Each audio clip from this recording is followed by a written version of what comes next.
నేను అడుగుతున్నా కేసీఆర్ నీ వేదిక మీద నుంచి 25 ఏళ్ల రజతోత్సవం జరుపుతున్నావు కదా రేపు. మిస్టర్ కేసీఆర్ 25 సంవత్సరాలైపోయిన సందర్భంగా వరంగల్లో సభ పెడుతున్నావు కదా. నేను అడుగుతున్నా, దళితుల్ని ముఖ్యమంత్రి చేస్తానని నువ్వు ప్రకటిస్తావా రేపు వరంగల్ సభలో?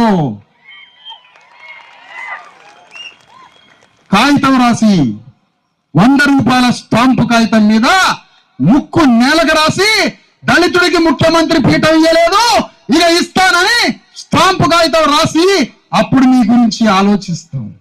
లేదంటే ఓటనే గండ్రగొడ్డలతో కేసీఆర్ వెంటబడతా అని చెప్తున్నా ఈ సందర్భంగా. ఏం పిచ్చోళ్ళు అనుకుంటారా, అమాయకులు అనుకుంటారా? ఇక్కడ ఇష్టం వచ్చినట్టు ఎదవ రాజకీయాలు చేస్తున్నారు కదా. ఎవరు ఇష్టం వచ్చినట్టు రాజకీయాలు ఎందుకు మాట్లాడలే మీ పార్టీ వాడు? ఏ విధంగా దళితుడు ముఖ్యమంత్రి చేస్తానని అబద్ధమాడి 1% లేని వెలమలు రాజ్య సింహాసనం మీద కూర్చొని అర్హత ఎక్కడిది? ప్రజాస్వామ్యం అంటే ఏమిటి? కాన్స్టిట్యూషన్ అంటే ఏమిటి?